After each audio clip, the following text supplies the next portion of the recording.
अच्छा पहले दिन तो बुखार जो ना काफ़ी तेज़ सीगा, नाल लंगड़ा भी करती सी। हुण खांसी बहुत ज़्यादा करती है ना। जो खांसी स्टार्ट हुई तो उहदा टैंपरेचर 104 ते आया। तो हुण कल की कंडीशन है जी? अच्छा, खांसी हुण नहीं आ रही है ना इतनी, नहीं तो पहले बैठिया भी खांसी बहुत करती सी। लंग्स का मसला वा।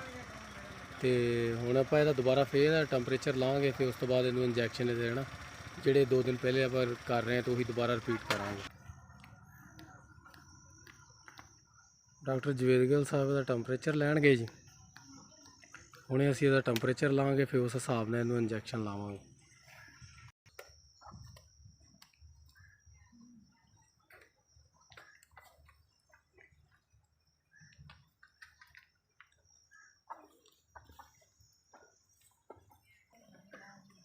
हुण असीं इहदा करांगे टैंपरेचर चैक,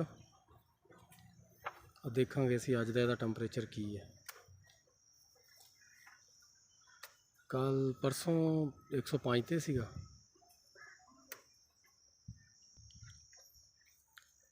असल च इनू लंग्स का मसला होया, यानी कि नमूनीआ होया।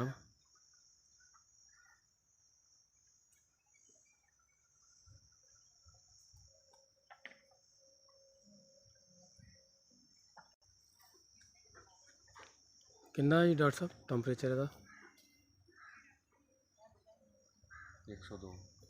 102 टैंपरेचर। सबसे पहले असी इनू लावांगे मैपरासान इंजैक्शन 15 ml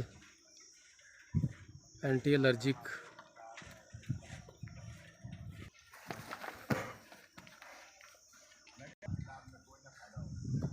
दूसरा इंजैक्शन असी लावांगे जी कीटोजैक्ट। कीटोजैक्ट इंजैक्शन जिहड़ा है वा पेन किलर भी है, तो यह पूरी जिहड़ी बॉडी है वो रिलैक्सेशन भी करता।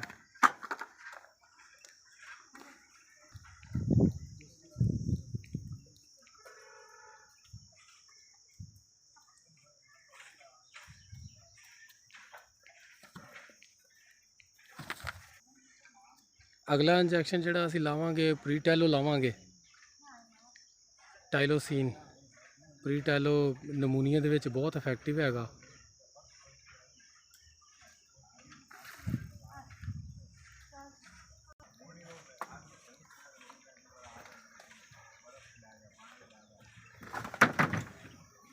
ये तुसी प्रीटैलो जिहड़ा कैटल बैफलो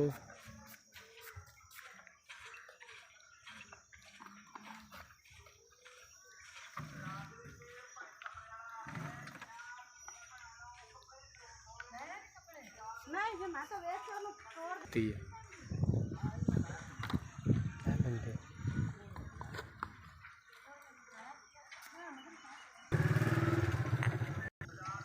5 दिन जिहड़ा 2 दिन होर इहदा ट्रीटमेंट होना वा। यही ट्रीटमेंट असीं इहनूं दोबारा रिपीट करांगे, और टैंपरेचर के हिसाब नाल असीं इहनूं साइनोकोप भी दांगे, ताकि इहदा ना डाइजैस्टिव सिस्टम जिहड़ा निज़ामे नज़ाम वो भी जिहड़ा वर्क करे।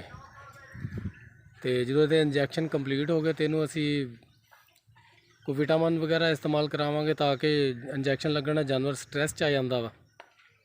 तो वो विटामिन सी वगैरह, ताकि स्ट्रैस वाला काम बाद चो इंजैक्शन लगन तो बाद कवर हो सके।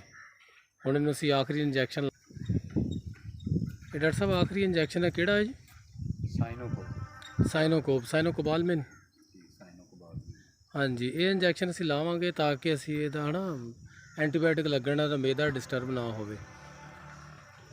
ये निज़ाम ते काम करेगा। यदि भुख इनू भुख लवाएगा, यदि भुख वधेगी। 12 cc यदि डोज आ।